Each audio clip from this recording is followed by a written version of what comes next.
Parce que notre réalité ne cesse de changer.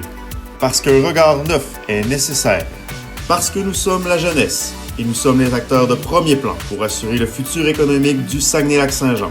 L'aile jeunesse de la Chambre de commerce et d'industrie Saguenay-le-Fjord vous souhaite la bienvenue au rendez-vous Jeunes Entrepreneurs.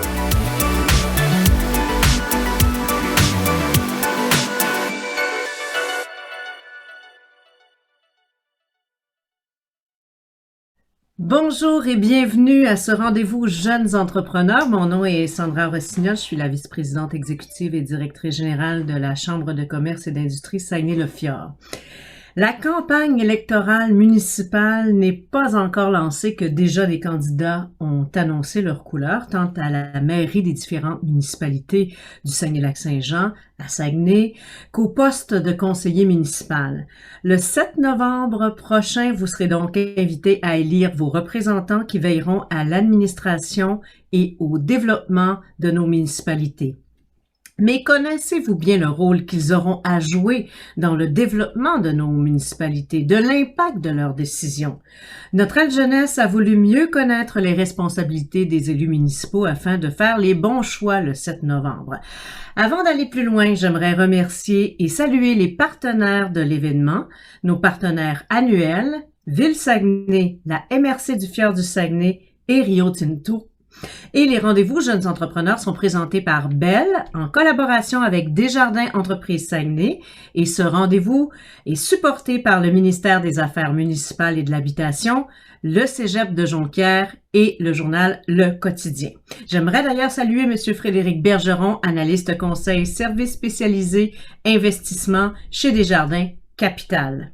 Je cède la parole à notre partenaire présentateur, Bell, qui est représenté par Madame Valérie Turcotte, gestionnaire principale de compte Bell Marché Affaires.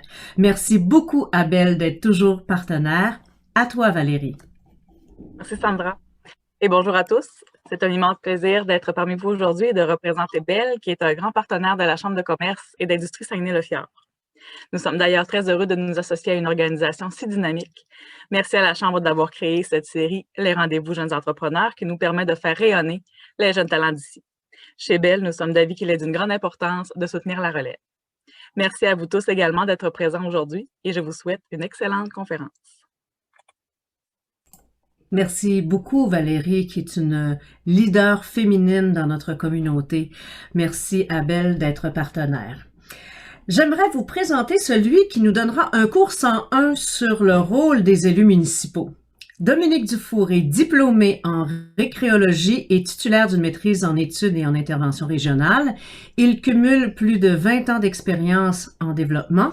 Il travaille depuis 2013 au sein du ministère des Affaires municipales dans le secteur du développement régional et de la gestion municipale.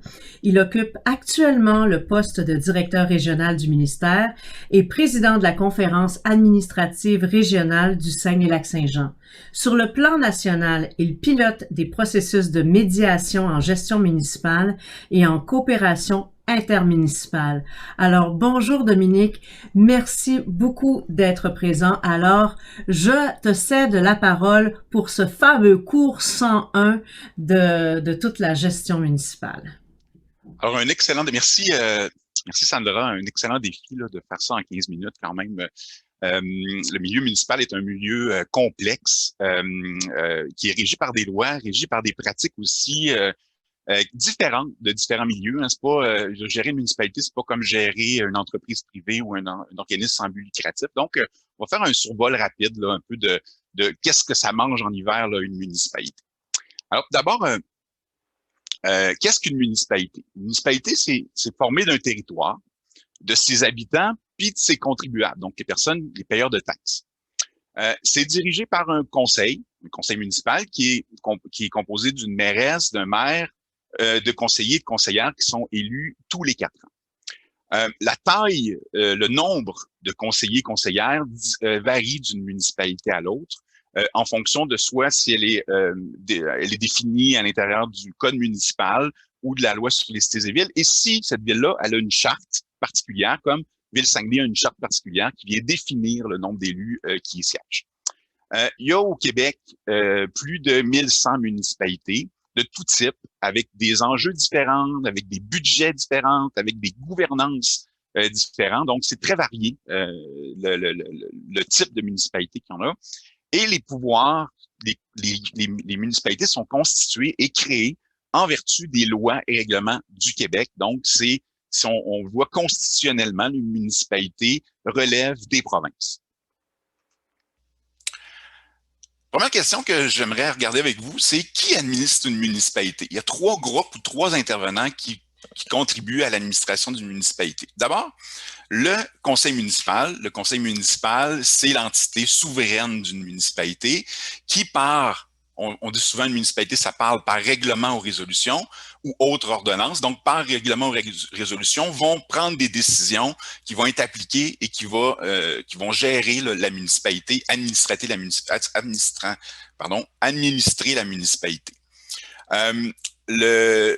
Ce conseil-là est présidé par un maire ou son chef, parce qu'en l'absence du maire, il pourrait avoir un maire suppléant ou une personne déléguée par les élus là, qui administre cette séance-là.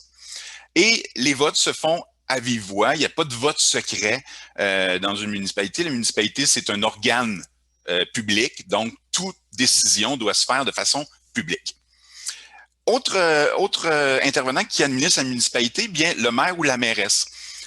C'est le seul qui a des pouvoirs un peu particuliers en dehors des assemblées du conseil. Le maire ou la mairesse a des pouvoirs. Il y a des pouvoirs qui lui sont donnés dans la loi, qui peut intervenir par lui-même. Pour donner par exemple une situation d'urgence qui mettrait la sécurité des personnes et des biens en danger. Le maire peut autoriser des dépenses et octroyer des contrats. Et le dernier intervenant, c'est le directeur général, donc qui administre la municipalité au quotidien. La loi lui vient préciser qu'il y a des obligations qui sont faites par le directeur général de la municipalité. Ce qui est super important, c'est qu'une municipalité n'ont que les pouvoirs qui sont délégués par le gouvernement du Québec dans une loi ou d'un règlement. Contrairement à vous et moi, on peut faire tout ce que la loi ne nous interdit pas de faire. Si la loi ne m'interdit pas de le faire, il y a une zone grise, je peux le faire. Une municipalité, c'est pas comme ça. Une municipalité, pour faire une action, elle a besoin qu'une loi ou un règlement du Québec vienne lui dire qu'elle a la capacité de le faire. Fait qu'il n'y a pas de zone grise. On va souvent dire aux municipalités, si vous ne trouvez pas de compétence ou de loi qui vous dit qui vous habilite à faire ça, vous n'avez pas le droit de le faire. C'est important la différenciation entre l'individu et la corporation municipale. Parlons-en des pouvoirs et des compétences municipales. Dans quoi ça intervient? Les municipalités ont des pouvoirs d'intervention, on va appeler des compétences, qui sont très, très proches du service direct aux citoyens.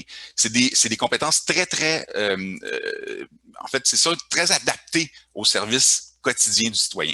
D'abord, des pouvoirs en aménagement et urbanisme. Des réglementations de construction, de lotissement, de constitution des règles pour des routes, ainsi de suite. Donc, toute la planification du territoire, la municipalité a compétence là-dedans.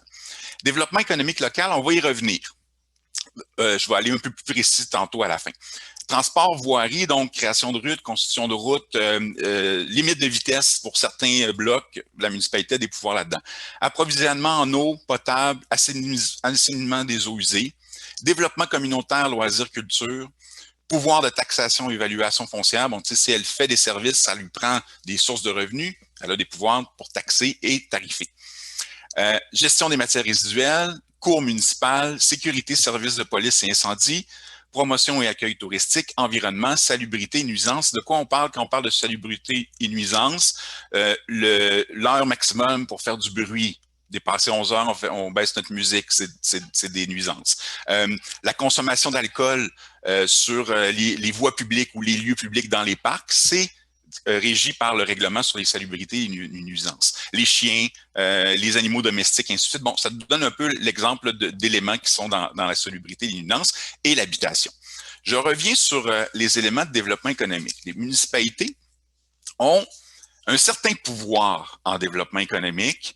C'est sûr que le gouvernement du Québec a délégué certains pouvoirs aux municipalités, mais il s'est gardé quand même une certaine globalité. Donc, il est venu restreindre un peu ce qu'une municipalité peut faire. Par contre, il y a de grandes opportunités.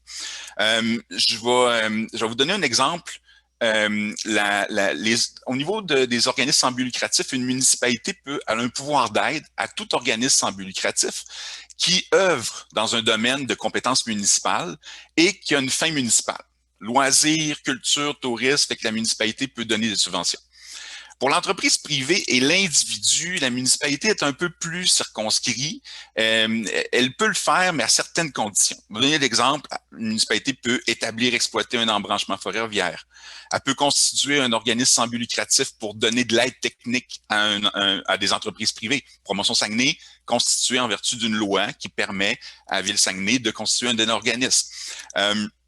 On peut établir, exploiter un centre des congrès, un centre de foire, un marché public. Et la municipalité pourrait confier à un tiers l'organisation de ça. La municipalité elle a le droit de faire un crédit de taxe pour le déménagement d'une entreprise privée sur son propre territoire. On peut pas aller prendre un organisme privé, une entreprise privée d'un territoire puis l'amener à s'établir chez elle, mais si pour une croissance ou ainsi de suite ou un déménagement en ligne des contraintes, elle pourrait financer une partie du déménagement par des crédits de taxes.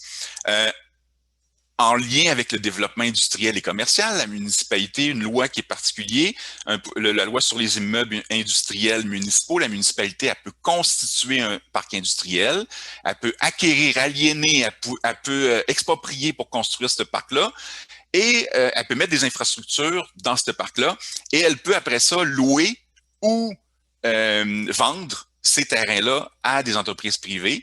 Elle pourrait aussi constituer un modèle industriel pour le démarrage de la croissance d'entreprise. Fait que ça, c'est des pouvoirs qu'elle peut faire. Notwithstandant tous ces éléments-là très particuliers, puis il y en a en un, je vous en donner quelques-uns, la municipalité elle a la capacité de mettre en place un programme d'investissement de toute forme, que ce soit du prêt, des crédits de taxes, de la subvention, donc aide non remboursable, à des entreprises privées, mais elle a des seuils à respecter, donc elle ne peut pas aller au-delà d'un seuil annuel, un pourcentage de ses crédits budgétaires ou encore un montant total.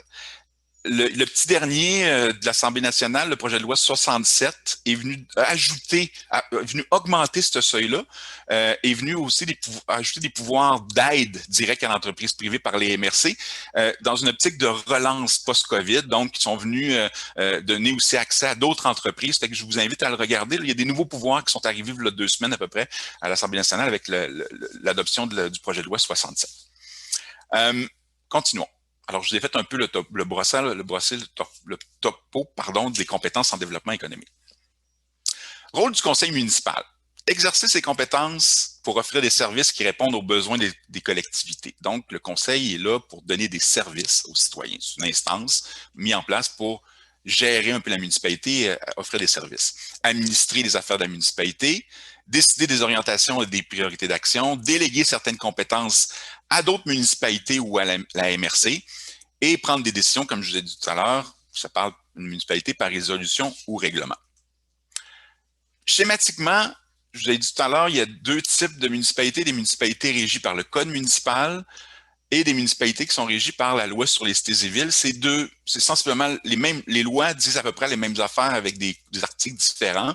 Il y a quelques différences pour la loi sur les cités et villes, mais ça c'est sensiblement la même chose. Donc, voici comment fonctionne. La population élit un conseil. Le conseil peut mettre en place des comités pour l'aider à prendre ses décisions. Ces comités-là ne sont pas décisionnels, ils sont consultatifs. Et ça, c'est la partie politique. De l'autre côté, le côté administratif, il y a une direction générale et il y a des employés obligatoires dans le code municipal, l'inspecteur municipal ou l'inspecteur municipal et d'autres fonctionnaires. Au niveau de la loi sur les cités et villes, c'est essentiellement le même fonctionnement. On ajoute deux emplois ou 2 professionnels essentiels là, obligés par la loi, c'est le greffier ou la greffière et le trésorière. Donc, le greffe s'occupe de tous les aspects de la vie de convocation, tous les aspects légaux et les aspects financiers au niveau de la trésorerie. Si on va de façon générale, qu'est-ce que ça fait un élu? C'est quoi le rôle d'un élu municipal? Il y a trois sphères qui sont en équilibre. D'abord, représenter les citoyens. présenter les attentes des citoyens auprès du conseil et fournir des réponses aux demandes des citoyens. Fait que ça, c'est important, là. On représente les citoyens, on est élu pour représenter. On a aussi un rôle de législateur, donc, en tant qu'élu, adopte des orientations, des politiques, des règlements et adopter le budget essentiel. C'est l'acte le plus important d'un conseil parce que de l'adoption du budget est le début de tout le processus, tous les dépenses, tous les services, ainsi de suite. Là, c'est l'acte primordial qui se fait aux alentours du mois de décembre ou à l'électoral en janvier. Et le conseil, les élus ont aussi un rôle d'administrateur, embaucher du personnel, octroyer des contrats, suivre et contrôler la mise en application des politiques, des règlements et des budgets. Ces éléments-là, ils le font de façon solidaire. Et ça, c'est important de le savoir. Quand on représente, on amène une revendication d'un citoyen, on l'amène au conseil, on en discute, on prend une décision et après ça, on va aller porter la décision du conseil ensemble. Et c'est une décision qui se prend solidairement. Et que souvent, c'est quelque chose qui est important. Là, on va se lancer en politique, on va dire que je m'en vais faire tel projet. J'ai une motivation citoyenne à aller en politique. Et quand j'arrive, je suis élu, je deviens un porteur de charge publique et je dois penser à mes motivations, mais en ayant une optique que je suis en train d'administrer une corporation municipale et qu'il faut que mes décisions, mes orientations prennent en compte le bien de la corporation municipale. C'est important cette nuance-là. Donc, il y a un équilibre entre mes motivations individuelles et mon rôle de porteur de charge publique. Si on va ça c'est de façon générale, si on va plus dans le détail, maire, mairesse, un rôle de représentation extérieure. Le maire ou la mairesse, c'est toujours le maire ou la mairesse. Toutes les places qui vont, il est identifié à la municipalité, c'est le porte-parole, le chef exécutif, donc le maire est toujours, la mairesse est toujours le maire. Il y a aussi un pouvoir, un droit et un devoir de surveillance, d'investigation et de contrôle. C'est le seul en dehors des assemblées publiques qui a un rôle particulier. Il pourrait débarquer il y a un rôle d'enquête, il peut aller valider des éléments, mais il y a besoin du conseil pour appliquer des sanctions ou appliquer des modifications suite à une enquête. C'est pas un fonctionnaire, c'est un pouvoir politique et administratif à titre de chef exécutif de l'administration municipale. Ce qui est important de savoir, c'est qu'un maire, une mairesse, sans son conseil, il peut pas faire grand-chose à part des pouvoirs particuliers en situation d'urgence. Les conseillers et conseillères, ont des pouvoirs lors de conseils municipaux, et ont la possibilité aussi d'obtenir des mandats pour représenter la municipalité. Je passe rapidement là-dessus, mais c'est assez important, là. Vous savez, vous connaissez ça, le niveau de leadership d'une organisation, au niveau stratégique, au niveau tactique, la gestion des opérations et l'exécution. Je veux juste vous dire où se situe, selon la loi, chacun des composantes que je vous ai parlé tout à l'heure. Le conseil et les élus sont au niveau stratégique, donc de décider de la vision, de se projeter dans le futur, et au niveau tactique, de mettre en place ou de donner les moyens à la municipalité pour réaliser sa vision.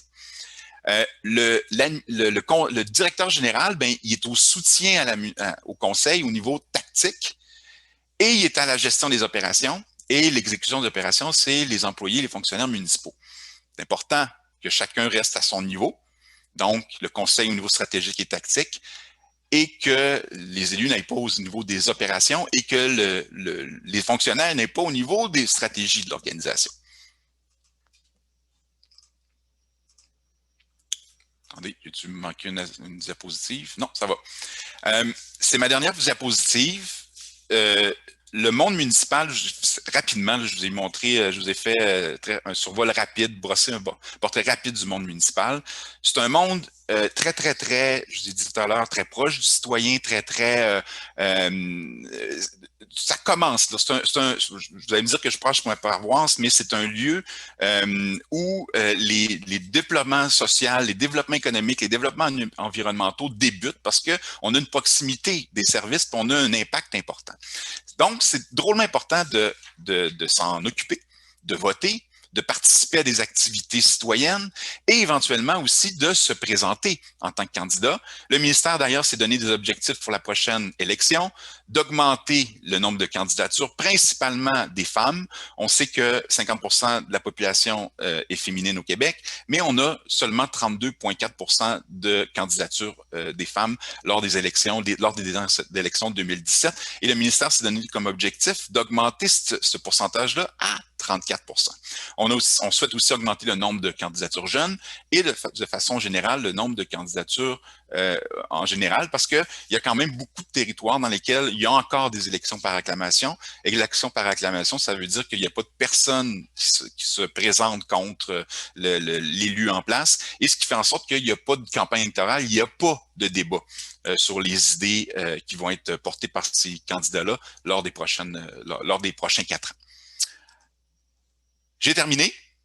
Je pense avoir rentré dans mon temps. C'était un survol rapide. Voilà. Un survol rapide, effectivement, mais combien intéressant, puis combien important pour mettre la table à ce qui suit maintenant. Merci beaucoup, Dominique. Est-ce que votre document sera disponible? Est-ce qu'on pourra avoir accès à ce beau document? Effectivement, Merci. on pourra s'arranger pour vous le transférer. Puis peut-être des liens aussi pour ceux et celles qui seraient intéressés à aller explorer le monde municipal. Oui, merci. Alors merci. Et je vous présente maintenant celui qui animera le panel de discussion. Il est VP Jeunesse à la Chambre de commerce et d'industrie Saguenay-le-Fjord. Il est directeur en certification chez Raymond Chabot Grant Thornton et il prendra le flambeau de l'animation pour le reste de l'événement. Alors, à toi, Simon McNicol. Merci et bon débat. En fait, pas débat, mais panel de discussion. Le débat, ça viendra plus tard. Effectivement, merci beaucoup, Sandra. Merci beaucoup à M. Dufault pour votre présentation. C'est vraiment un événement qui me tient à cœur. Je suis très choyé d'être ici aujourd'hui. C'est un événement qu'on travaille avec notre comité depuis plusieurs mois. On a eu des idées. On voulait s'impliquer au travers de la campagne électorale. Puis je pense que c'est un bon moyen aujourd'hui de mettre les bases au prochain débat. C'est important pour nous, les jeunes, le développement économique. On veut avoir un environnement sain. On veut avoir du fun avec nos familles dans la région. Donc, c'est important de comprendre comment que ça marche, comment que nos élus peuvent nous aider au travers de ça. Donc, notre panel de discussion sera divisé en trois blocs. Donc, le bloc 1 portera sur le rôle des élus, le bloc 2 sur les compétences de nos élus et le bloc 3 sur comment faire son choix. Je vous présente maintenant nos trois invités de marque qu'on a aujourd'hui. On est très privilégiés. Tout d'abord, on a M. Éric Arsenault, qui possède un baccalauréat en sciences politiques et histoire, en plus d'une maîtrise en administration internationale. Il est dans le domaine de l'information et des médias depuis 1989. Il a été, entre autres, journaliste sur plusieurs radios AM et FM, a été chef d'information à CKTV Radio-Canada, en plus d'être chroniqueur et analyste politique de l'actualité pour Bell Media. Il enseigne en journalisme et en actualité au Collège de Jonquière depuis 17 ans, mais temps plein depuis 2011. Bonjour, Éric. Bonjour, Simon. Ça me fait plaisir d'être avec vous ce midi. Merci beaucoup. Notre deuxième panéliste sera Jonathan Tremblay. Il est impliqué dans le monde des affaires depuis plus de 15 ans et il continue à faire par le biais du Club optimiste de Jonquière.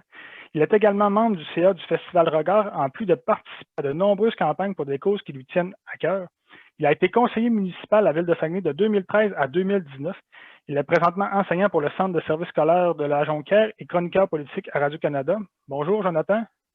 Bonjour, Simon. Merci de l'invitation. Je suis très privilégié d'être là, monsieur. Merci beaucoup. Et notre dernier panéliste, et non le moindre, M. Marc Saint-Hilaire, qui est titulaire d'une maîtrise en administration des affaires de l'Université du Québec à Chicoutimi. Il est directeur général et rédacteur en chef de la coopérative de solidarité Le Quotidien au Saguenay-Lac-Saint-Jean depuis août 2020. Au cours d'une carrière de bientôt 20 ans dans l'univers médiatique, il a également occupé les fonctions de directeur de l'information et de l'éditorial, de chef des nouvelles et de journaliste. À titre d'analyste, il collabore régulièrement avec les médias d'information du Saguenay-Lac-Saint-Jean, notamment dans le cadre d'une chronique hebdomadaire sur les ondes de Radio-Canada. Bon midi, Marc. Bonjour, Simon. Merci beaucoup pour l'invitation. Très content d'être ici. Merci avec vous. Donc, sans plus attendre, on va débuter avec le bloc 1. Je vais commencer avec une question pour Jonathan. Jonathan, on a écouté M. Dufault qui nous a présenté les rôles officiels d'un conseiller. On voulait savoir, toi qui as vécu le terrain, c'est quoi la différence entre les rôles officiels et les tâches au quotidien d'un conseiller? En fait, ils finissent par s'entrecroiser. J'ai beaucoup aimé, soit dit en passant, la présentation de M. Dufour, entre autres, au niveau des pouvoirs. Je vais me ramener à ce qui se passe à Saguenay parce que Saguenay a des particularités comme toutes les autres villes, là, mais Saguenay a des grosses particularités. Pour me remettre en contexte, ici, on représente environ, un conseil municipal représente environ 9500 personnes. Ce qui est particulier, c'est la grandeur du territoire. Donc, on doit vivre plusieurs enjeux. Je vous donne un exemple.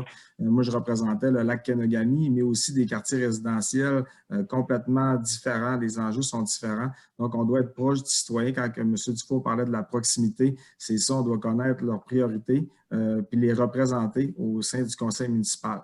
C'est sûr qu'entre le moment où on parle, on fait le porte-à-porte, puis on parle aux citoyens pour en apprendre plus, et le moment où on va siéger et finalement voter pour prendre des décisions, il se passe beaucoup de choses. Ce que j'ai aimé dans sa définition des pouvoirs, c'est qu'il y avait si vous avez suivi un peu, il y avait des points de forme des différents milieux, mais juste un milieu va se découler en plusieurs choses. Je vais vous donner un exemple encore une fois. Par exemple, les loisirs et les sports et les communautaires vont se décliner en beaucoup de choses où on a à s'investir et à se faire confiance parce que ce n'est pas tous les élus qui sont sur tous les comités. Donc, on est une partie d'élus qui siègent avec des fonctionnaires pour discuter des bibliothèques, du Conseil des arts, des camps de jour. Et il y a plein de choses. Tous les organismes communautaires. Puis là, quand je parle de communautaires et culturels, on parle autour de 700-800 organismes juste sur le territoire de Saguenay. Il y a la ville aide. Donc, sur le terrain, on parle beaucoup justement de ce qui se passe sur le territoire. Et dans les faits, nos pouvoirs, c'est vraiment d'orienter les décisions, puis de finalement voter. Puis quand on parle qu'il faut se faire confiance, c'est sûr que les 15 élus à Saguenay, plus le maire ou la mairesse, ils vivent sur des enjeux différents. Donc, c'est là qu'ils ont lieu les débats dans les plénières. C'est des sains débats, mais des fois, quand on entre pour aller aux élections, on a des idées, on veut faire des choses. Ce n'est pas toujours si facile que ça, mais c'est toujours très intéressant de les débattre, par exemple. Merci beaucoup, Jonathan. Pour continuer là-dessus, effectivement, M. Dufault a parlé de l'équilibre entre vos désirs personnels et les désirs de conseiller, finalement. Marc, j'aimerais ça t'entendre ce sujet-là. J'imagine que tu nous as vu plusieurs là, qui avaient des désirs personnels très forts, mais qui finalement ont dû s'adapter à la situation. Oui, exactement. Puis j'aime ce qui a été dit et aussi par Jonathan, quand il dit, vous avez vu comment les municipalités ont eu des rôles qui ont été balayés dans leur cours au cours des dernières années. Je regarde tous les comités, toute l'imputabilité qui est mise sur ces conseillers-là. C'est incroyable. Aujourd'hui, c'est tellement différent d'à l'époque. Les conseillers sont pris non seulement pour représenter leur quartier, parler des nids de poules, toutes les choses courantes de la chose, mais aussi ils sont appelés à être dans le débat public constamment. C'est là qu'on rentre en ligne de compte, nous, les médias. On les interroge sur à peu près tout ce qui se passe dans la ville. Pourquoi? Parce que les compétences qui ont été transférées aux municipalités sont immenses et surtout extrêmement diversifiées. Donc, un conseiller ne peut pas être seulement dire « je suis le représentant ». Non, il faut qu'il s'éduque. Il faut aussi qu'il apprenne à maîtriser ses dossiers. Il faut qu'il maîtrise à peu près tout l'éventail des dossiers qu'une ville touche parce qu'éventuellement, il est appelé à voter aussi. Puis, je veux dire, ce que je remarque qui va de plus en plus, qui est de plus en plus présent, c'est l'imputabilité qui est faite sur ces élus-là. À quel point ils doivent répondre d'à peu près n'importe quoi, à quel point chacune de leurs réponses peut susciter un débat. On devient que, oui, on nourrit cette notoriété-là. Il y en a qui s'en nourrissent, qui aiment beaucoup ça, qui vont en profiter, qui vont grandir là-dedans, puis qui vont accéder à d'autres fonctions au niveau politique. Mais pour d'autres, c'est beaucoup plus difficile de sortir, d'émerger, de se faire justice, je dirais, à travers cette espèce de game qui se joue, de game politique, je dirais, parce qu'inévitablement, ça demeure de la politique. Mais je dis qu'aujourd'hui, moi, je n'hésite pas à le dire, j'admire chacun des conseillers, chacun des élus, chacune des personnes qui se présentent, qui présentent sa candidature, que ce soit dans une élection municipale, provinciale, fédérale, nommez-les, j'admire ce courage-là. Puis, écoute, des fois, je me dis, je ne sais pas s'il sait vraiment dans quoi il s'embarque, mais ça prend une énorme dose de courage avant de mettre son visage sur une pancarte. Puis, écoute, moi, je l'admire, puis quelque allégeance que ce soit que tu sois gagnant, que tu sois perdant, quand tu te présentes en politique pour tes idées, pour les défendre, pour les prôner, c'est que tu es prêt à prendre toute cette imputabilité-là, puis tu mérites mon respect. Merci beaucoup, Marc. J'ai oublié de le dire au début, mais on prendra les questions. Les 15 dernières minutes sont pour les questions libres au public. Donc, ça sera dans la foire aux questions. En attendant, j'aimerais ça, Éric, t'entendre parler. Ce que je comprends de Marc, c'est que le rôle a beaucoup évolué des élus. Comment que le rôle a évolué depuis le début de ta carrière, disons? En fait, il faut dire que le début de ma carrière, ça remonte quand même assez loin, c'est-à-dire à la fin des années 1980. Et quand je compare, évidemment, je suis plus aujourd'hui dans le domaine de l'information, dans la mesure où je suis davantage dans l'enseignement de l'information. Mais lorsque j'ai commencé ma carrière à la fin des années 1980, d'abord, si on se limite uniquement au Saguenay, on avait d'abord beaucoup plus de municipalités qu'on en a maintenant. Donc, il y a beaucoup moins de joueurs dans la vague des grandes fusions qui ont eu lieu au début des années 2000. Il y a beaucoup de joueurs qui sont disparus. Avec les fusions et les regroupements, ça fait en sorte également que les élus sont beaucoup moins nombreux. J'ai ressorti des statistiques qui sont vraiment, dans un certain sens, absolument hallucinantes. Il y avait, avant les fusions municipales à Saguenay, 58 conseillers municipaux et maires. Alors que ce soit à Labbé ou à Jonquière, à Chicoutimi, La Terrière, la Kenogami, Canton-Tremblay. Aujourd'hui, et Jonathan y faisait référence tout à l'heure, il y a 15 personnes, 16 si on inclut le maire, pour faire le même travail. Donc, le nombre de municipalités a été réduit, le nombre d'élus a également beaucoup diminué et évidemment, conséquence de tout ça, c'est que le travail, la charge de travail sur les épaules des conseillers municipaux a beaucoup augmenté. À l'époque où je commençais à couvrir l'actualité municipale à la fin des années 80, début des années 1990, les conseils municipaux, lorsqu'on s'y présentait, d'abord, il fallait faire un choix parce que le même soir, il pouvait y en avoir une demi-douzaine de conseils municipaux sur le territoire de Saguenay. Aujourd'hui, il n'y a qu'une seule séance. Ça facilite, disons, un peu les choses. On n'avait évidemment pas Internet à l'époque pour suivre ça à partir de la maison à l'ordinateur. Il fallait évidemment se déplacer sur les lieux. Mais ce que je remarque également, c'est qu'à l'époque, la composition des conseils municipaux était bien différente de ce qu'elle est aujourd'hui.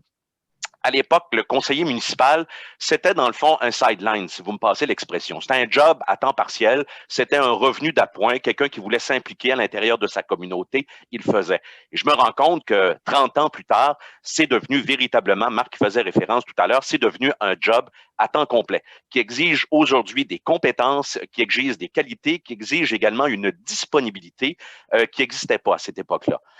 Il y a 20, 30 ans de ça, les conseils municipaux étaient essentiellement masculins et c'était des gens qui étaient, pour beaucoup, une grande majorité, c'était des retraités.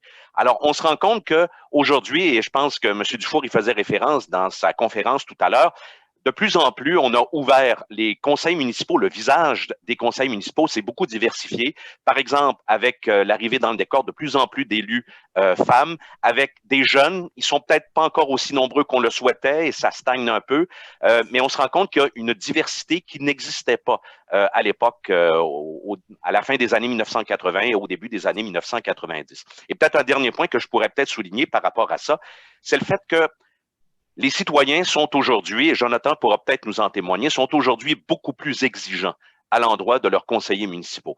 Ils sont, à mon sens, les citoyens beaucoup mieux renseignés, beaucoup mieux connectés. Ils sont beaucoup plus exigeants aussi parce que bien souvent, ils ont maintenant, avec les messageries, les réseaux sociaux et tout le reste, un contact direct avec les élus. Et Jonathan l'expliquait, c'est pas rare de se faire déranger en plein milieu de la nuit pour se faire dire qu'il y a un problème à telle ou telle place. C'est le genre de truc qui existait, évidemment, à l'époque, mais dans une moindre mesure, sachant que les conseillers aujourd'hui ont s'occuper de territoires qui sont beaucoup plus vastes, de beaucoup plus d'électeurs, ils ont beaucoup plus de responsabilités. Et en ce sens, donc, je dirais pas que c'est le jour et la nuit, là, mais il y a eu une évolution importante du travail, de la charge de travail des élus municipaux au cours des 25 ou 30 dernières années. Nathan, as-tu un commentaire là-dessus? J'imagine que oui. Tu as dû te faire réveiller la nuit aussi. Ben, en fait, oui, ça fait partie des incontournables. Là, ça peut arriver. J'aime beaucoup ce qu'Éric vient de dire. Puis moi, j'ai vécu seulement 2 mandats, mais dans ces 2 mandats-là, j'ai vécu complètement du changement juste dans ces années-là. En fait, le premier mandat, je pouvais continuer à être enseignant à temps partiel et faire le rôle de conseiller municipal. C'est sûr que c'était devenu beaucoup trop prenant. Là. Dans le fond, j'avais 2 jobs à temps plein et je ne savais juste pas dans quoi je m'embarquais exactement. Par contre, c'est sûr que les fusions, c'est très bien expliqué, les fusions ont fait en sorte que On a jumelé plusieurs anciennes municipalités. On parle de la dernière fusion, on a jumelé 7. Ce qui fait en sorte que Ville de Saguenay, je parlais tout à l'heure de l'immensité du territoire. On a un port, on a un aéroport, on a une base militaire, on a 2 centres de ski, on a un terrain de golf. On se retrouve à gérer beaucoup de choses, puis on n'a pas des champs de connaissances dans chaque chose quand on devient conseiller. Puis comme Marc disait, même si on n'a pas de champ de compétences dans chaque chose, il faut se documenter, il faut lire, parce que voter, c'est un acte légal. Moi, si je vote sur quelque chose que j'ai pas lu, ou que je me suis pas documenté, ou que je suis pas au courant, c'est pas la catastrophe de dire quelque chose pas tout à fait correct dans les médias, mais j'ai voté, donc c'est un acte légal. S'il se passe quelque chose après, je deviens complètement imputable de ces choses-là. Donc, c'est pour ça que c'est devenu un job à temps plein.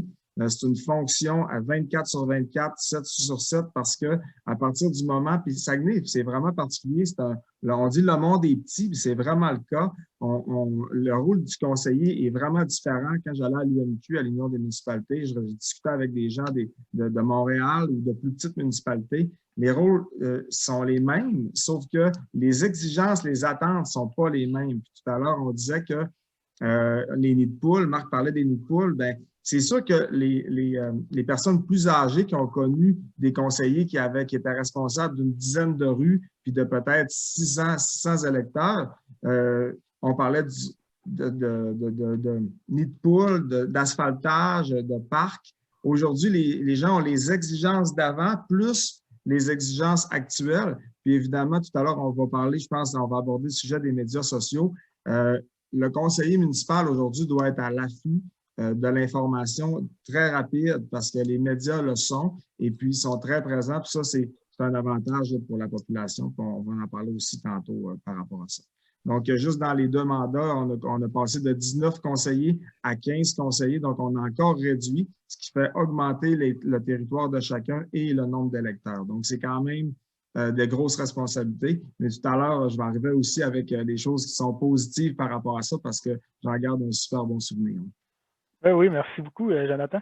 Pour terminer ce bloc-là, Marc, j'aimerais ça t'entendre parler, vu que tu ne couvres pas seulement la Ville-Saguenay. Est-ce qu'il y a une grande différence entre un élu municipal d'une petite municipalité versus Ville-Saguenay dans le rôle qu'il a joué? Ben, je dirais, écoute, pour le Saguenay-Lac-Saint-Jean, on va parler du Saguenay-Lac-Saint-Jean, parce que je vais prendre le rebond là, de ce que Jonathan disait tout à l'heure. La population aime beaucoup la politique ici. On voit que les gens en demandent, que ce soit que la population soit à Saint-Honoré, que ce soit à Saint-Thomas-d'Idigne, que ce soit à Alma ou que ce soit à Saguenay, la population s'intéresse à la chose politique. Puis ça, j'imagine, puis en toute humilité, je crois que notre écosystème médiatique fait en sorte aussi, parce qu'au Saguenay-Lac-Saint-Jean, il y a une concentration de médias quand même très imposante. Il y a le journal, mais il y a également les radios, il y a des chaînes de télévision qui se consacrent à l'actualité régionale. Donc, c'est sûr que les gens se sont informés, puis en veux-tu, en v'là de l'information. On est là, et chaque jour, la machine a besoin d'être nourrie, puis elle est nourrie de part et d'autre. Donc, je dirais, il y a un intérêt, je te dirais qu'il est manifesté différemment. J'ai couvert tellement de conseils municipaux dans des localités comme La Marche, par exemple, où il y a eu une commission d'enquête à l'époque, parce que ça brassait vraiment, mais la population était extrêmement impliquée dans les décisions municipales. Puis il y avait de l'intérêt, il y avait de la documentation, puis il y avait du conflit. Donc, comme dans tout conflit, les gens se préparaient à rentrer dans le conseil de ville, puis à faire valoir leur point. On le vit aussi à Saguenay dans une autre mesure, d'une façon différente, je dirais. C'est beaucoup plus facile, je dirais, pour un conseiller de Saguenay d'avoir de l'accès à l'information juridique, par exemple, ou de prendre une décision, puis d'avoir une consultation auprès d'un fonctionnaire parce que les équipes ne sont pas les mêmes que dans des petits villages. Mais il demeure qu'à la base, il faut retenir une chose, c'est que les gens en demandent beaucoup aux élus parce qu'ils sont intéressés à la chose politique, puis ils suivent de près, là. Ils sont suivis de près, puis on va, comme Jonathan disait, on va parler des réseaux sociaux tantôt. On est tous connectés là-dessus, là. On reçoit des messages à toute heure du jour, de la nuit. J'imagine que quand on est élu, les gens ne se gênent pas d'écrire à 22 heures le soir pour dire quoi que ce soit, tu sais, quelque chose qui leur paraît important, mais qui ne l'est pas tout à fait. Je veux dire, nous aussi, au journal, on reçoit beaucoup de communications des gens Puis, je veux dire, c'est ça, c'est que je pense que c'est pas une question de dimension de la ville, mais bien une question que les gens ont de l'accès à l'information dans leur localité, peu importe où ce qu'elle est, puis ils s'impliquent dans la politique municipale. Les gens aiment ça. Oui, merci beaucoup, Marc. Oui, les gens aiment ça. C'est super intéressant. C'est un rôle qui a évolué, c'est un rôle qui a changé. C'est maintenant rendu un rôle à temps plein. Maintenant, tombons tout de suite dans le bloc 2, dans les compétences, je pense que ça peut bien suivre. Peut-être avec Éric, c'est quoi on cherche peut-être comme compétences là, de base? Là. On a vu la liste technique là, de Dominique tantôt, mais dans le jour au jour, qu'est-ce qu'on recherche?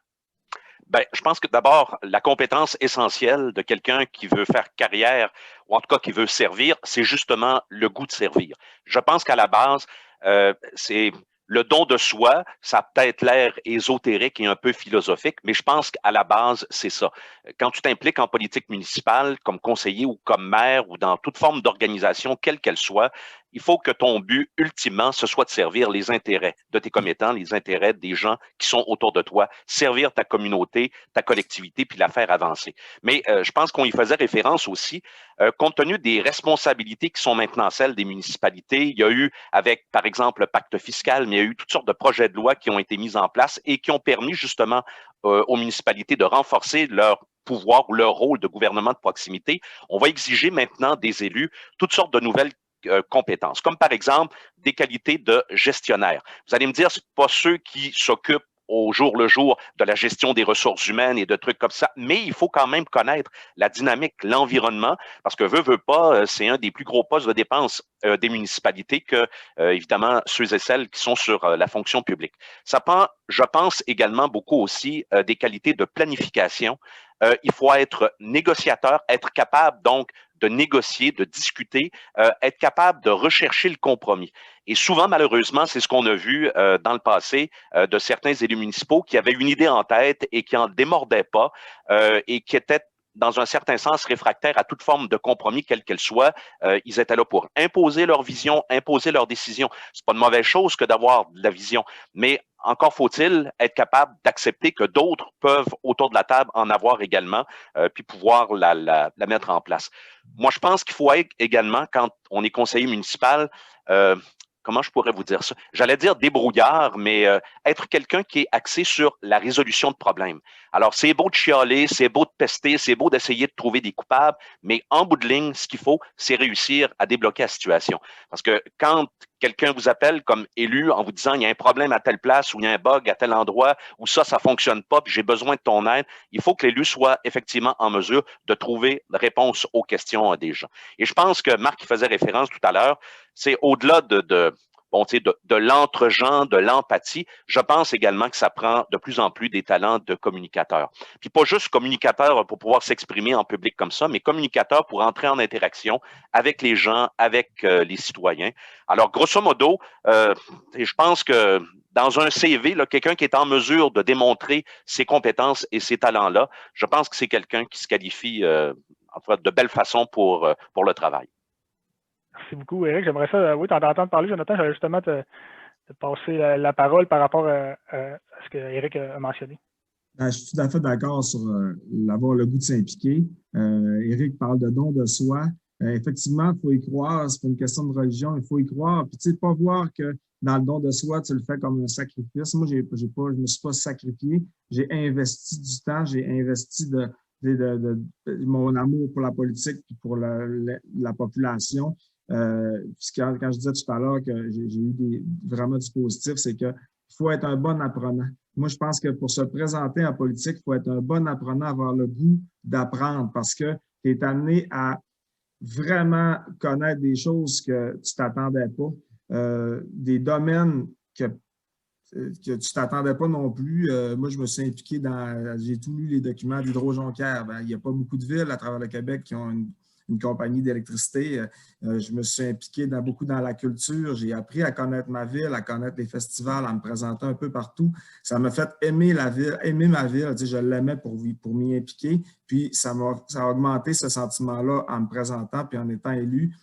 Parce que j'ai pu découvrir plusieurs endroits, plusieurs personnes extraordinaires. Puis il parlait de l'entre-gens tout à l'heure, Éric, puis c'est vrai, c'est important parce que quand tu arrives pour te documenter, puis que le citoyen te demande, tu tombes en résolution de problème, bien, ceux qui ont le plus d'entre-gens et puis qui vont se réseauter facilement, tu en as besoin des fonctionnaires, tu as besoin des directeurs de service, tu as besoin de savoir qui fait quoi dans ton organigramme de ville pour justement résoudre ces problèmes-là le mieux possible, au meilleur de nos connaissances et répondre à nos citoyens qu'on représente. Ça, c'est vraiment important. Donc, je pense que l'apprenant, là, en moi, je suis en enseignement, je suis un passionné, je suis encore à l'école, dans le fond. Je pense que c'est vraiment essentiel si on veut vraiment avoir du plaisir puis être, entre guillemets, performant, en tout cas, se développer là-dedans. Avoir du plaisir, merveilleux, merci beaucoup. Marc, j'aurais une question pour toi. On a su que le budget, c'est quelque chose d'essentiel. Le développement économique aussi, il y a beaucoup un rôle important à ce niveau-là. Comment qu'un élu peut se démarquer à ce niveau-là, même s'il n'y a pas nécessairement de background économique? Bien, première des choses, comme je dis, l'élu a quand même accès à différentes personnes pour l'aider, pour l'appuyer. Tu sais, c'est pas un job qui se fait tout seul. Il faut quand même reconnaître, je comprends que pour être élu, pour se présenter en politique, ça prend une bonne dose de confiance en soi, mais il faut quand même savoir rester humble. Je pense que le politicien parfait, quelque part, est capable de manager quelque chose entre les deux, l'humilité et la confiance en soi. Il n'y a personne qui a toutes les réponses. Hein. Donc, dans un dossier comme un dossier économique, on a des organisations comme Promotion Saguenay, il y a les chambres de commerce, il y a des gens avec qui on peut parler. Tu sais, je veux dire, se faire une tête, là, c'est à la base même du rôle de l'élu. Puis pour se faire une tête, ça ne se fait pas entre quatre murs, ça se fait en parlant avec du monde. Puis en écoutant les gens qui sont spécialisés, oui, écouter ceux qui critiquent certains projets, mais justement, être capable de faire la part des choses, être un bon Salomon, je dirais, savoir balancer les choses, être capable aussi de se détacher d'une ligne partisane. Tu sais, ça, c'est toute une qualité pour un élu. Je comprends qu'il y a des impératifs partisans dans à n'importe quel niveau politique, que ce soit municipal, fédéral, provincial. Mais sauf qu'à quelque part, quand tu es capable de dire ça ne représente pas mes valeurs, tu es capable d'amener ça dans ton caucus, amener ça en huis clos, amener ça avec ta gang, puis essayer d'assouplir une position ferme pour laquelle tu n'es pas à l'aise. Mais moi, je pense que c'est toute une qualité d'avoir cette influence-là pour un élu. C'est toute une responsabilité aussi de dire, je me détache un peu, là, regarde, j'ai peut-être une position, mais peut-être qu'elle peut changer, être malléable dans ces choses-là. Donc, pour revenir au développement économique, il faut être capable de jouer sur ces terrains-là, de dire peut-être que je pensais ça, mais finalement, j'avais tort. J'avais tort, puis je m'en vais vers ça. Puis regarde, ce projet-là, il est intéressant. Oui, il y a des lacunes, mais on va accompagner le monde pour que ces lacunes-là soient comblées. Puis je ne parle pas de projet en particulier. Là. Je ne veux pas qu'on interprète ou qu'on lise entre les lignes, là, que je cible un projet ou un autre. Je pense simplement que c'est une situation qu'on voit trop souvent. Des projets qui avortent parce que les personnes ne se sont pas donné la peine de prendre les deux côtés de la médaille, d'en faire une réflexion et de l'amener, puis je dirais de l'amener à sa réflexion, de l'amener avec tout le poids politique que tu as quand tu es un élu du peuple. Donc, je pense que ça, on a vu des échecs de projets dans les dernières années à cause des gens qui se sont obstinés, qui se sont encarcanés dans leur certitude plutôt que de consulter puis d'arriver à un consensus, quelque chose qui aurait été probablement nettement meilleur que la décision qui a été prise. Je peux peut-être en ajouter, sinon, si tu permets. Oui, vas-y, Jonathan. Bien, par rapport à l'économie, en fait, là, c'est sûr que ça, c'est un rôle qui est évolutif parce que les élus municipaux à Saguenay, je ne sais pas si c'est comme ça ailleurs, mais ben là, en pandémie, ce n'est pas comme ça, c'est clair. Là. Mais normalement, les organismes communautaires, puis les chambres de commerce, tout ça, organisent des activités. On a un énorme réseau social à Saguenay avec les gens en affaires parce que les gens en affaires sont reconnus. Ils achètent des billets, ils font de la représentation, ils discutent. Les élus municipaux, on se retrouvait souvent avec nos gens d'affaires sur Saguenay au complet. Là. Et puis, on était régulièrement approchés pour des idées de projets. Ils sommaient des projets. Ils discutaient aussi pour les amendements au zonage, pour voir si c'est possible. avec les élus, sans rentrer dans le lobbyisme qui est quelque chose de différent. On était proche quand même de nos gens d'affaires, puis on a un organisme qui est particulier qui s'appelle Promotion Saguenay. Puis souvent, les gens ils ne connaissent pas nécessairement leur rôle. Puis il y a plein de gens qui sont très compétents, qui sont à Promotion Saguenay et qui peuvent accompagner les gens qui veulent être en affaires, tout ça. Je pense qu'on a un taux de créativité énorme à Saguenay. Il faut continuer d'en profiter, autant au niveau culturel qu'au niveau entrepreneurial. Moi, je pense que c'est la clé du succès. Puis les élus municipaux, je pense qu'ils doivent continuer. Là, comme je disais, en pandémie, c'est plus difficile, mais ils doivent continuer d'appuyer leur monde en affaires, les gens d'affaires, parce que c'est des gens qui sont impliqués, c'est des gens qui ont de l'influence, puis c'est des investisseurs potentiels aussi pour notre ville. Fait que là-dessus, je pense que les élus municipaux, il y a un grand rôle à jouer par rapport à ça. Et Simon, est-ce que tu me permettrais de rebondir sur ce que Marc disait tout à l'heure au sujet des qualités qu'on espère des élus? Puis j'ai trouvé ça très intéressant. Je pense, la mission aussi d'un élu, c'est d'être rassembleur. Rassembleur non seulement à l'intérieur de son conseil municipal, mais être capable, même à l'extérieur, d'aller se chercher des alliés. Alors justement, pour mousser des projets, faire avancer des choses, moi, j'estime que c'est une des grandes qualités de quelqu'un qui aspire à la fonction de conseiller ou encore de maire, c'est d'être capable de rassembler les gens. Et malheureusement, dans le passé, on a vu, puis là, ça remonte au début de ma carrière, mais les fameuses guerres de clochers qu'on a tant déplorées, où chacun tirait la couverte de son bord et tout ça. Mais à mon sens, on est rendu, puis on le voit avec la COVID, on est tous embarqués dans le même bateau, dans le même bain. L'économie est de plus en plus interconnectée. On vit dans la mondialisation. On a beau être au Saguenay ou au Saguenay-Lac-Saint-Jean, on fait partie, nous autres aussi, là, de cette espèce de grande aventure de la mondialisation, puis tout le monde est branché avec tout le monde, puis tout le monde est interrelié. Alors, je pense qu'à ce niveau-là, réussir à rassembler, se faire des alliés pour faire avancer les choses, je pense que c'est quelque chose d'essentiel. Effectivement, il faut travailler ensemble. Tout ça, vous me parlez d'écouter, on parle d'écouter les gens, de faire des consensus. On va y aller tout de suite avec un sujet qu'on a dit tantôt qu'on avait parlé, les médias sociaux. Qu'est-ce qu'on fait avec les commentaires des gens? Jonathan, qu'est-ce qu'on fait avec ceux qui ont une opinion assez vite, là, sur le piton, comme on dit? Bien, premièrement, on vit qu'on les connaît aussi. Deuxièmement, quand on est élu au conseil de ville, il faut savoir qu'à part d'être tout seul à se présenter, il n'y a pas un élu qui passe à 100%. Ça veut dire que les gens, des fois, ont des idées différentes, vont voir quelqu'un d'autre à ta place, tout ça. Puis les gens ont le droit à leur opinion, puis c'est important qu'ils la donnent. Maintenant, le comment, ben ça va toujours être la problématique des médias sociaux. Qu'est-ce qu'on fait avec ça, les comment qui sortent pas très bien? La première chose, c'est que c'est important de se faire une carapace. C'est sûr qu'on parlait de confiance en soi, mais il y a une limite aussi à accepter des choses. Il faut se faire une carapace puis de ne pas se laisser atteindre par certains commentaires désobligeants ou qui vont dépasser le sujet qui est discuté. La deuxième chose, c'est ton entourage. Tu sais, toi, tu peux avoir une carapace, mais veux pas, quand on est un élu, on reste quand même avec nos amis, notre famille, notre entourage, nos collègues de travail. En tout cas, quand on quitte notre emploi, ils demeurent quand même des connaissances. Faut comme aviser aussi, surtout la famille proche, quand il y a des grosses décisions qui se prennent ou des enjeux qui sont vraiment là 50-50 dans la population, on sait qu'il va y avoir des débordements. Puis c'est important justement de trier carrément les commentaires. Puis moi, je n'avais pas de problème à aller lire tous les commentaires qu'il y avait.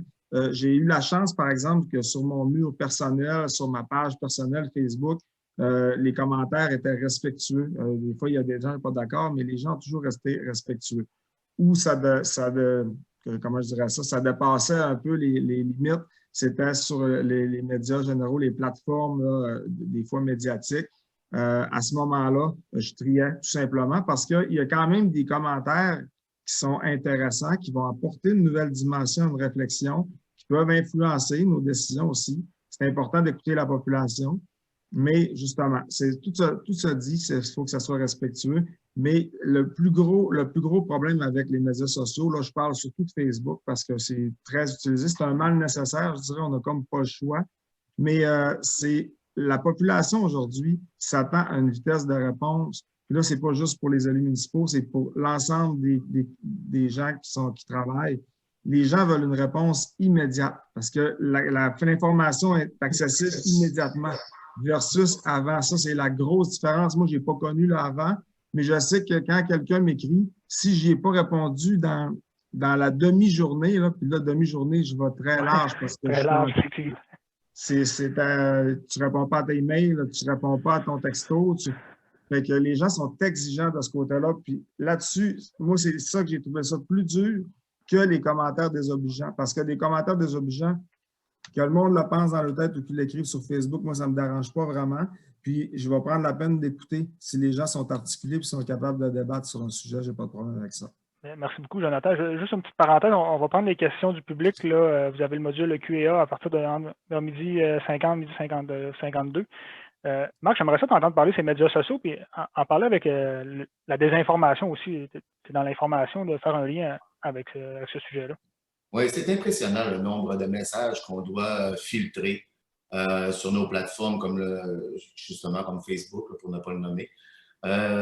Parce que c'est des manques de respect, tu sais, je veux dire, on a quand même des politiques à respecter. On n'accepte pas d'insultes personnelles, de diffamation, de sac. Tout peut se dire, comme Jonathan dit, tout peut se dire de façon intelligente, je dirais, puis respectueuse. Maintenant, c'est certain qu'il y a un dérapage, puis ça va être très difficile de trouver le moyen de filtrer tout ça, de faire quelque chose qui a de l'allure, tout en respectant aussi la liberté d'expression. On est à une époque où on lit n'importe quoi sur n'importe quelle plateforme. Il y a eu aussi une prolifération de sites Internet qui se prétendent des médias, tu sais, des Radio-Québec, par exemple, ou qui se donnent des noms qui peuvent porter à confusion, qui se font des plateformes qui ressemblent étrangement à des plateformes sérieuses. Donc, le lecteur, l'auditeur, peu importe, l'utilisateur de ces plateformes-là est facilement mystifiable, je dirais. Sauf que ces sites-là, qui sont souvent gouvernés avec une seule idée, celle de faire passer une idée par 2-3 personnes, sont tellement peu imputables. Moi, quand je passe une nouvelle chez nous, elle est vérifiée, elle est validée, elle passe entre les mains de plusieurs personnes et après, je suis imputable. Je signe ces nouvelles-là. Non seulement je signe comme directeur général et rédacteur en chef, non seulement je signe la nouvelle qui est publiée, la signature de mon journaliste, mais aussi les propos qui sont dans l'article. Même si tout à l'heure, Simon McNicol me dit une énormité, puis je la diffuse, je suis responsable de ce que j'ai diffusé. Donc, j'ai une responsabilité, j'ai une imputabilité. Puis on est dans cette ère-là. Donc, les réseaux sociaux, il n'y a pas de solution encore, je veux dire, réelle qui a été trouvée. Mais on sait que présentement, c'est un peu le Far West. Puis tous les moyens sont bons pour diffamer. On le voit avec M. Legault, là, présentement. Qu'on aime, qu'on n'aime pas ses politiques, qu'on aime ou qu'on n'aime pas le gars, ses allégeances, peu importe. Là. Ça reste que c'est le premier ministre du Québec. Puis il fait une job que peu de gens aimeraient faire en ce moment, dans un contexte très difficile. Très pandémique, oui, effectivement. Là.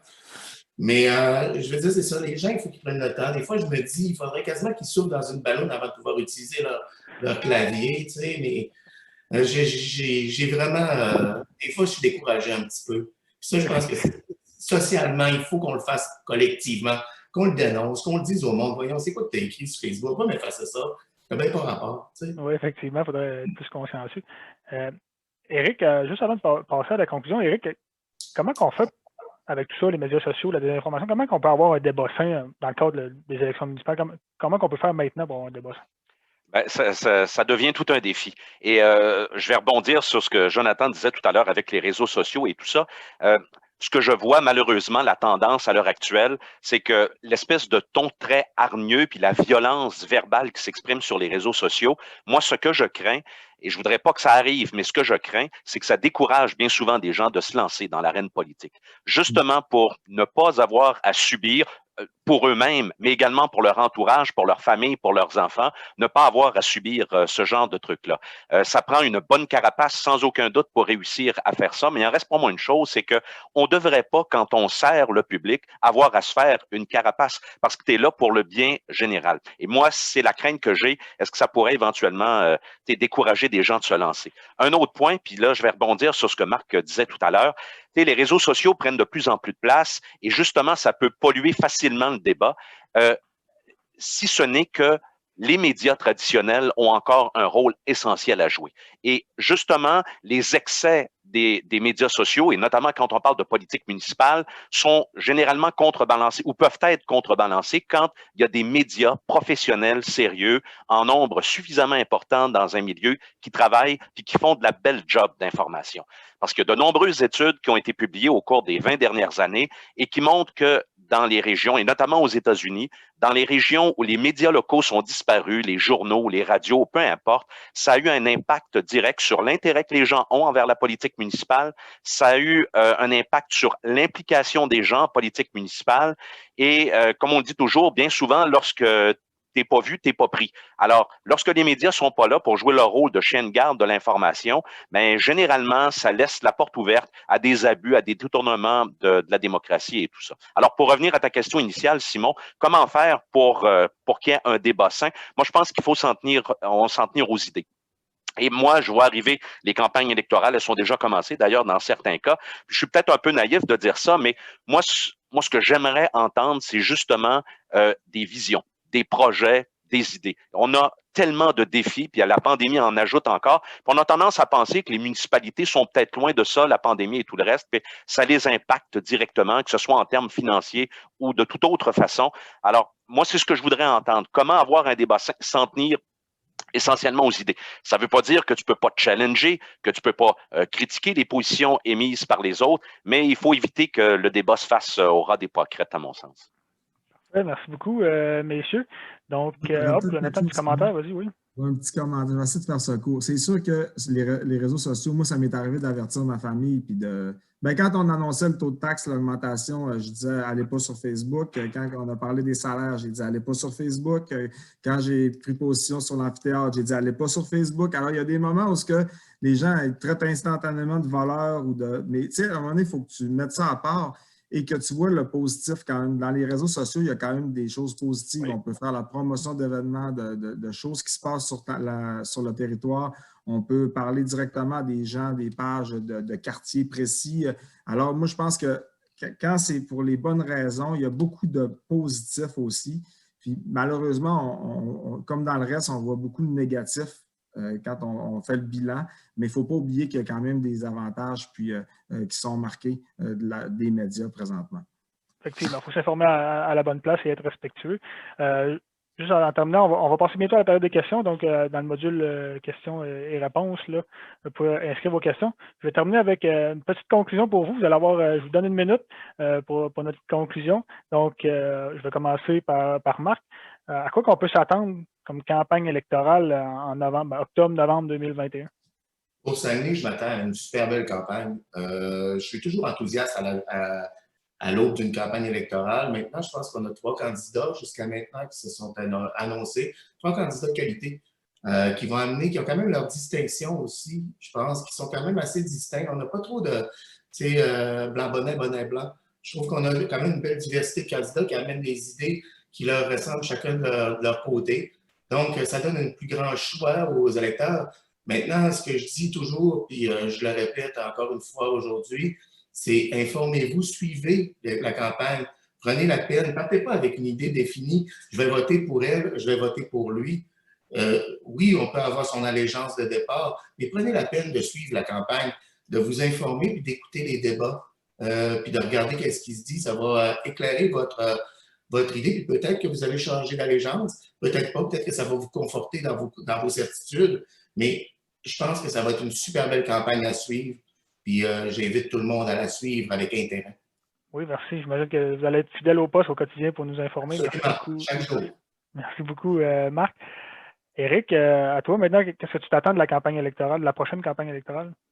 Ben, je ne serai pas très original, mais je vais reprendre un peu ce que Marc vient de dire. Moi, je m'attends effectivement, et je le vois, en tout cas à la mairie, j'espère qu'on assistera à la même chose également dans les différents quartiers. D'abord, à la présence de plusieurs candidats, et je pense qu'il y a beaucoup de candidats de valeur actuellement qui sont sur les rangs et qui proposent justement des choses différentes. Parce qu'en bout de ligne, on est comme dans un buffet. Au moment de voter, de choisir, tu vas choisir le plat qui correspond le plus à tes goûts. Et il n'y a rien de plus tannant que d'arriver d'un buffet puis que tu as juste un plat dans lequel tu peux piger. Je pense qu'à l'heure actuelle, il y a effectivement une belle variété. Alors, des visions, des façons de faire.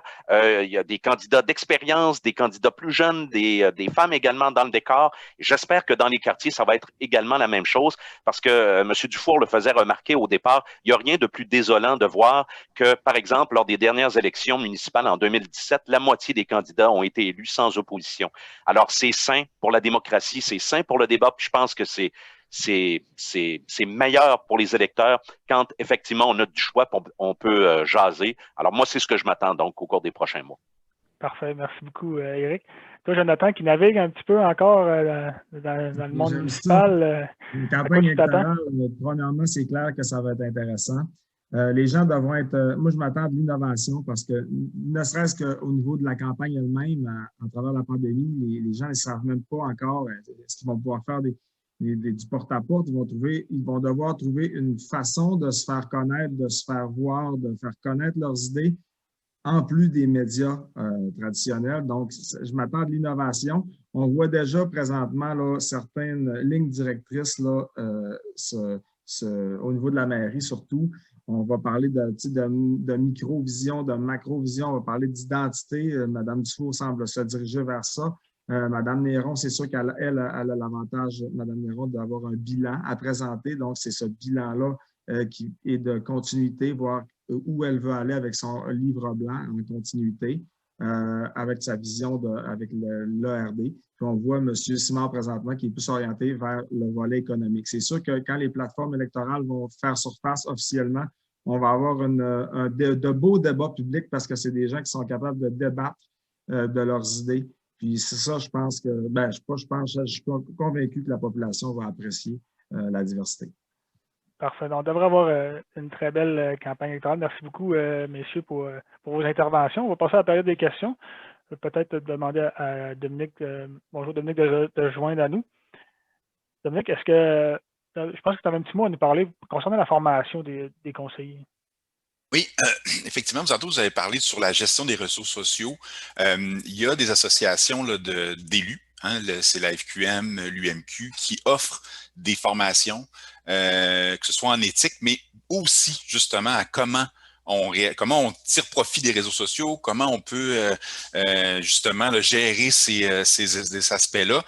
Je sais aussi qu'il y a des municipalités qui adoptent des politiques là, de gestion des réseaux sociaux, qui se donnent une éthique de gestion, tu sais, en tant qu'élu, comment j'interviens, est-ce que c'est la municipalité, est-ce que c'est moi en tant qu'individu, ainsi de suite. Donc, tu sais, il existe quand même des éléments c'est nouveau, hein, cette hargne-là est aussi nouvelle. Donc, de plus en plus, les unions et les associations d'officiers municipaux là, essaient de former leur monde là-dessus. Merci beaucoup, Dominique. Première question de Félix Côté. Je pense que tu as enligné peut-être à Marc là, cette question-là, c'est quand tu parlais de parti un peu, mais peut-on comprendre que d'être d'un élu indépendant est un avantage s'il veut se détacher de la partisanerie et avoir une flexibilité d'opinion? Une grande question là, est-ce qu'on se met dans un parti ou non? C'est sûr que c'est plus facile, mais l'idée de ce que je disais tantôt, c'est que même à l'intérieur d'un parti, c'est de ne pas négliger, quand on parlait de mise en contexte, on parlait des qualités d'un élu ou qu'est-ce que serait l'élu idéal.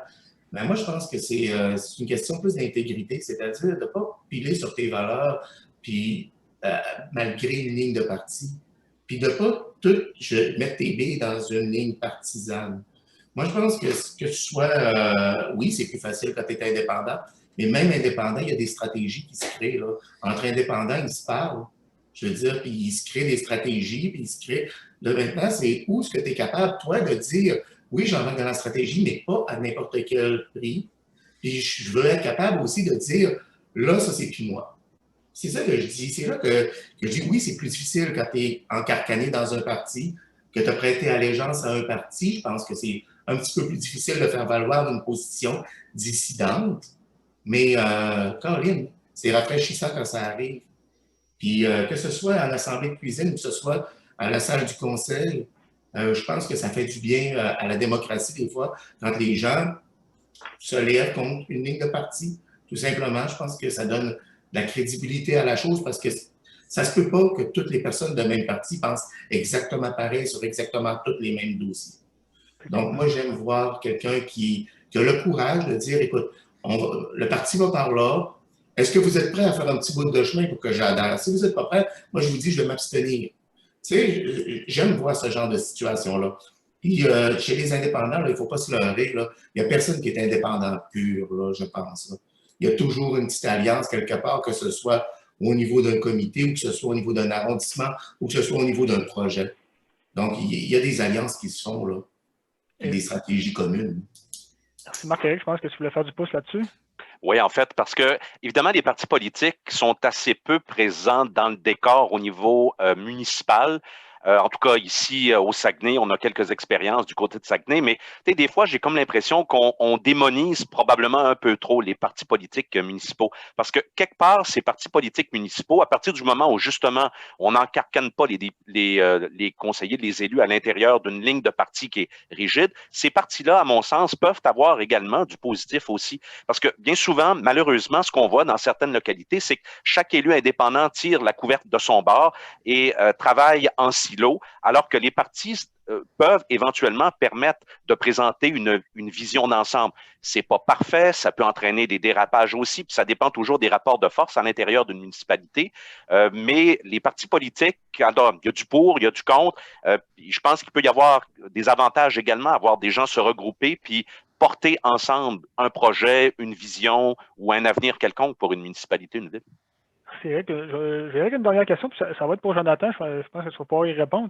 C'est Sébastien Bonneau qui nous demande comment faire pour intéresser les gens d'affaires avec j'ai perdu.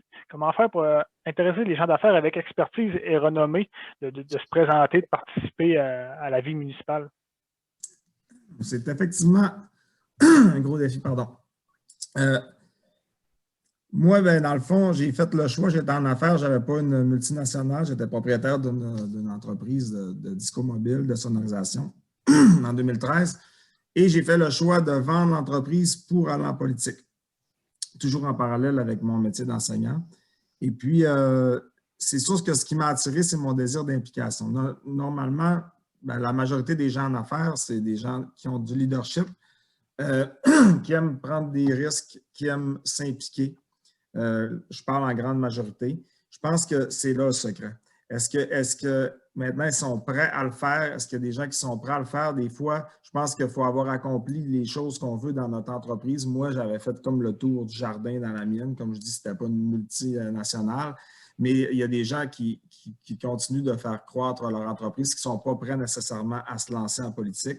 C'est sûr qu'à Saguenay, pour se lancer en politique, il faut faire le choix. Si tu vas en politique, tu n'abandonnes pas ta business, mais tu prends une pause, tu payes sur pause, puis maintenant, tu deviens comme en conflit d'intérêts dans ton domaine. C'est sûr que c'est un défi. Mais moi, je pense que la personne, fondamentalement, il faut qu'elle soit prête, puis qu'il faut qu'elle ait... elle sente que... Comment je dirais ça? Qu'elle a réussi avec son entreprise. Je pense qu'il faut qu'il y ait le sentiment de réussite puis de fierté de l'entreprise. Puis après ça, je pense qu'une personne peut se lancer. D'ailleurs, on en connaît plusieurs là, qui sont à toutes les périodes électorales. On les voit, sont ciblés, ils hésitent, peut-être que oui, peut-être que non, ça leur tente, mais ils ne sont pas sûrs. Alors, on en connaît une bonne dizaine. Moi, j'en connais une bonne dizaine, en tout cas, à toutes les campagnes, à tous les 4 ans. On n'aimera pas de nom, là, mais on les connaît. C'est vrai que c'est un défi, c'est une grosse décision d'aller en politique. Là. Merci beaucoup, messieurs. C'est ce qui met fin à notre débat. Merci beaucoup, Éric, Marc et Jonathan. Merci beaucoup aussi, Dominique, pour ta présentation au début. C'était fort intéressant. Ça remplit bien la mission qu'on voulait remplir aujourd'hui. Donc, merci beaucoup pour votre temps. Il me reste à vous inviter aux prochains événements de la Chambre de commerce. Donc, le 6 mai prochain, on aura un rendez-vous RH intitulé « Comment se porte votre climat de travail ?» Et au mois de mai aussi, le 12 mai, c'est notre gala des Dubuc. Donc, 27 entreprises en nomination. On vous invite à réserver votre date du 12 mai. Et finalement, pour ce qui est de l'aile jeunesse, notre dernier rendez-vous aura lieu au mois de juin, le 7e rendez-vous de l'année. On vous prépare un beau rendez-vous de réseautage. Merci beaucoup d'avoir participé à ce rendez-vous. Je vous souhaite une excellente après-midi. Et puis, n'oubliez pas de vous abonner à nos pages Facebook, nos infolettes pour avoir plus d'informations sur nos prochaines activités. Merci beaucoup et bon après-midi.